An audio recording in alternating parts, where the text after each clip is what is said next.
Magandang hapon po sa inyong lahat guys. Ngayon guys, napakalalim ng tubig dito sa amin guys. Sa Subang Dako, Mandawi City guys. Kasi napakalakas na ulan na rumaragasa. Itong mga tubig na ito kanina guys, napakaitim ng tubig ito. Pero ngayon parang ang tubig dito galing na sa bundok. Kasi unti-unti na siyang lumilinaw. Kanina mga alas 2 ng mga 2 PM guys, napakaitim guys, puro basura ang makikita mo, napakaitim ng tubig. Pero ngayon guys, unti-unti na siyang lumilinaw. Pero alam nyo guys kung gaano kalalim dyan guys, lampas na ng tao ang lalim dyan ng tubig na yan. Pero hinihintay ko pa na umupa ito guys para makatawid ako sa kabilang daanan papunta po para ako po makapagtrabaho guys. Kasi ako po isang security guard guys ng isa sa malaking mall to sa Cebu, sa may reclamation area sa Mabulo guys, Cebu City. Hinihintay ko po guys na sana po umupa ito ng maaga guys, kasi tatawid pa ako sa mga bridge niyan, may dulo niyan. May bridge, may tulay dyan maliit, tatawid pa ako dyan. Sa kabila, bandang kabila, lampas tao din ang tubig guys, dahil sa mababa dyan lupa. Dito na nasa itaas kami ngayon guys, kaya ito ngayon lampas na ng tao. Sa kabila mas malalim pa dyan guys, kaya hindi ko makayanan tumawid guys. Hinihintay ko pa ngayon guys na humuhupa guys. Tuloy pa ang lalim ng tubig guys hanggang ngayon. Anong oras na ngayon guys? Malapit na po mag alas 6 pero hindi pa rin humuhupa ang tubig guys. Tuloy pa rin ganyan kalalim. Hindi po alam kung makapagtrabaho pa ako ngayon o absent na lang guys. Kasi kahit umabot lang hanggang hanggang biwang, tawirin ko na yan kahit mabasa pa yung damit ko. Total yung uniform ko na sinilid ko naman sa bag, tapos yung bag ko lalagyan ko ng maraming plastic bag para hindi siya mabasa ng tubig. Ipapalitaw ko na lang yan sa tubig. Doon na lang ako magbihis. So, nakalampas ako sa malalim na tubig ito. Total, sa katawan ko na lang ipa-dry up na lang sa katawan ko yung tubig na yung basa kong damit. Para importante sa akin guys pagtrabaho ko guys. Anong oras na ngayon guys? Malapit na po mag alas 6. Hanggang ngayon malalim pa rin ang tubig dito. Kung may sapat pa akong pera guys, na kung malaki pang sahod ko guys, siguro hindi na ako umupa dito guys, kasi napakahirap dito guys. Pero kaso lang dito laging binahabaha, wala namang magnanakaw dito guys. Hindi sa kabilang inuupahan namin sa may Tehero, 2 bisikleta ko ang tinangay ng magnanakaw guys. Hirap pala maghanap ng pera para ibili ng bicycle guys, tapos ninanakaw lang guys. Yung isang bisikleta kong bago, hindi, hinuhulugan ko pa yan. Hindi pa ako pagtapos ng hulugan, iba na ng may-ari ng bisikleta, ninanakaw din. Kahit nakakandado, sinisira nila ang mga guys, yung kandado.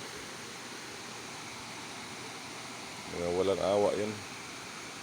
Hindi marunong magbanat ng buto, hindi marunong magpatak ng pawis para maghanap ng pera. Nagkinabang sa pinaghirapan ng iba. Mga ganong klaseng tao, mga walang kaluluwa guys. Kaya bumalik kami dito guys, dahil dito kami nakatira noon. nung hindi pa nasunog yung bahay ko sa kabila. Ayun, hindi pa kami nakapagtayo kasi hindi na kami pinayagan ng may-ari. Saka wala po kaming pirang ipagpatayo ulit ng bahay. Kung may pagkataon makapagtayo kami dito. Dahil alam nyo guys, tatlong mga anak ko guys, isa kolehiyo, yung pangalawa guys, senior high, may pangatlo pa akong anak guys, grade 3 pa. Tapos ako lang talaga guys ang naghanap buhay. So, medyo mahirap kahit wala pa akong bisyo guys, nahirapan pa rin ako guys. Kulang ang sahod guys ng security guard guys para pantustos sa pangailangan namin sa upa ng bahay, sa bayaran ng kuryente, at saka sa bayaran ng tubig, pang-allowance ng anak ko, pang pamasahe, pag-aaral, may mga project to guys. Yun, nahirapan ako guys. Tapos nakasanla pa yung itiin ko guys. Hindi na ako nakapagpadala ng pera sa mga magulang ko sa probinsya guys. Dahil kulang-kulang talaga yung pera ko ngayon. Tinitipid namin. Pinagkasya na lang namin. Ganito kahirap talaga kalagayan namin guys. Sana naman makapagtapos na pag-aaral ang mga anak ko guys ng kolehiyo para makaahon tayo konti sa kahirapan, kahit konti man lang, bago tayo mawala sa mundong ito. Yan lang talaga ang pag-asa natin. Hindi naman ako nangarap guys na yumaman. Wala akong pangarap. Importante sa akin guys na ayos ang buhay, matiwasay, at may pagkain sa pagkainan 3 beses ang araw. Yun lang talaga, makapag-aral ang mga anak. Wala naman akong pangarap guys na yumaman. Kahit nung binata pa ako guys, maraming mga mayaman nagagusto sa akin. Pero baliwala sa akin guys. Dahil hindi ko habol ang yaman. Ayokong yumaman sa pinaghirapan ng iba. Para walang masabi yung mga kamag-anak nila, kapatid at mga magulang nila tungkol sa akin. Kaya paghihirap ako ngayon guys, masaya naman ako. Wala akong bisyo, asawa ko, hindi kami nag-aaway. Dahil hindi naman talaga ako marunong mag-aaway ng babae guys. Lahat ng babae nire-respeto ko guys. Ganyan ako.